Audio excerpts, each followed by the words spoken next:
काय वकील साहेब? वकील साहेब तर कालपासून ठाणच मांडून आहे तिकडे. हा अहो वकील साहेब, पुन्हा पुन्हा फाईल मधले तेच तेच पेपर बघून त्याच्यातला मजकूर बदलणार नाही.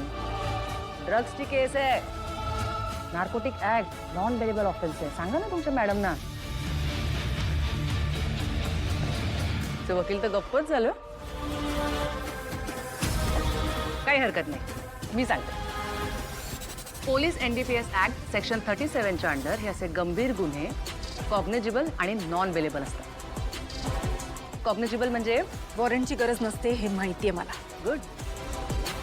तरी सुद्धा काय फॉर्मॅलिटीज वर खाली झाल्यामुळे मोठ्या घरातला गुन्हेगार हातचा सुटू नये म्हणून मी चौकशी करताना सुद्धा वॉरंट घेऊन त्याला अरेस्ट करायला आले होते. त्यानंतर कलम 29 क्रिमिनल कॉन्स्पिरसी ऍक्ट, ड्रग सिंडिकेटचा भाग असणं, त्यांच्या कटात सामील असणं. आणि हे सगळं जर सिद्ध झालं ना तर गुलाबला जेवढी शिक्षा होणार होती तेवढीच शिक्षा तुमच्या भावाला होऊ शकते. मी नाही देणार, अर्थात कोर्ट दे. हो, पण आम्ही जामिनाकरता अर्ज करू शकतो. ऑफकोर्स करू शकता. मी तर म्हणते कराच. अहो कायद्याने सगळ्यांना हक्क दिलेले आहेत. पण कसं आहे ना की कोर्टात जाण्यापूर्वी इथे कस्टडीत असताना त्यांची विचारपूस करायला, चौकशी करायला आम्हाला थोडासा वेळ लागतो. थोडा म्हणजे 7 दिवस. एक्झॅक्ट 7 दिवस पुरेसे आहेत मला. तुमच्या बोलण्यातनं मला काय वाटतंय माहितीये, युवराजला अडकवायचं हे तुम्ही ठरवलंय. हे तुमच्या बोलण्यातनं मला क्लिअरली दिसतंय. अहो मी अडकवण्याचा काय प्रश्न आहे मॅडम? तुमच्याच घरात त्याला गुन्हेगारासोबत बघितलं गेलंय. तुमच्या घरात. कपडे तुझ्या बायकोला समजाव. काकू हात सोड. आधी जखमा करायच्या आणि मग मलम लावायचा. ही जुनी कोड आहे तिची. पण हे तारिणी, ही नाटकं ना खांडेकरांकडे करायची, माझ्याकडे नाही. आता तुम्हीच सांगा, कसं सोडणार मी तुमच्या भावाला? हा तुम्हाला माहिती तरी आहे गुलाब कोण आहे? ड्रग माफिया आहे माहितीये. हो, पण फक्त तेवढंच नाहीये. नवरात्रीत मुली गायब होतात ना, त्यांना किडनॅप करणं, त्यांचं ट्रॅफिकिंग, एक्स्टॉर्शन, मर्डर्स आणि मोठे मोठे स्कॅम्स यात तो इन्व्हॉल्ड आहे हे सगळ्यांना माहिती. एक्झॅक्टली. आणि एवढं सगळं करून सुद्धा उजळ माथ्याने फिरून तो सिस्टीमला चॅलेंज करतोय, अशा माणसाला तुमच्या भावाने मदत केली. हे चुकीचं आहे का बरोबर आहे? एकतर पोलीस डिपार्टमेंटकडे गुलाबची काही इन्फॉर्मेशन नाहीये. कॉन्फरन्सही घेतली नाही. आय एम व्हेरी शुअर त्यांच्याकडे फोटो सुद्धा नाहीये गुलाबचा. गुलाब काकू हात सोडा, तिचा दुखतंय तिला. मग तुझ्या बायकोला समजाव ना.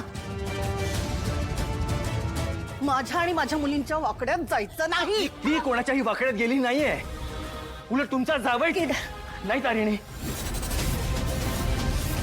बेलसरेंकडे असताना तू खूप सहन केलेस आणि हे यांचं घर नाहीये. तुला त्रास दिलेलं मी सहन करू शकत नाही. हो, तुम्ही दोघंही लक्षात ठेवा. काही करा, पण माझा जावई या घराचा खरा वारसदार युवराज खांडेकर सन्मानाने या घरात परत येणार. ही काळ्या दगडावरची रेख आहे, लक्षात ठेवा. निशिची आई, मागेच थांबायचं, घरात यायचं नाही. चलो मागे.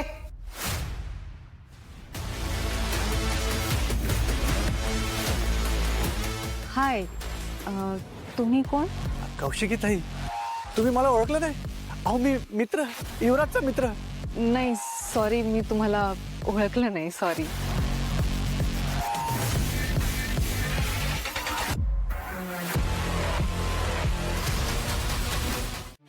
दुखत असेल ना?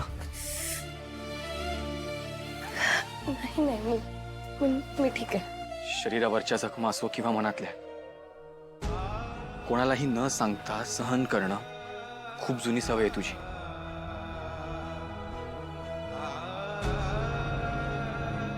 बॉस, एक सांगू, तुझ्याशी असं जेव्हा कोणी वागतं ना, मला खरंच एक प्रश्न पडतो.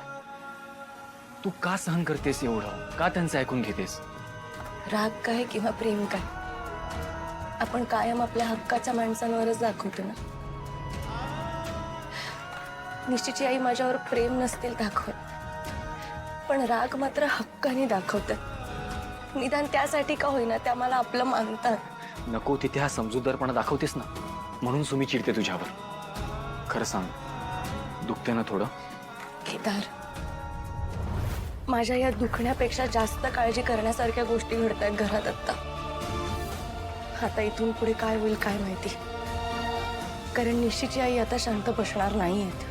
हे पण खरंय, पण कौशिकीताईने कितीही प्रयत्न केला तरी जे मॅडमच्या तावडीतून युवराजला नाही सोडवू शकणार. रेखाताई, नाही तुम्ही आला चेतना म्हणाली, पण तुम्ही सरळ इथेच चालत. मग काय चहा पाणी घेत बसायचं का? पद्मिनीताई, सॉरी, तुम्हाला राग येईल माझा, पण मी रेखा आहे. जे काही आहे ना ते तोंडावर बोलते मी. त्या तारिणीसारखं नाहीये तोंडावर गोड बोलायचं आणि मागे वाईट वागायचं. अहो बघा ना, बघा माझ्या लेकीचा चेहरा बघा, रडून रडून सुकलीये पोर माझी.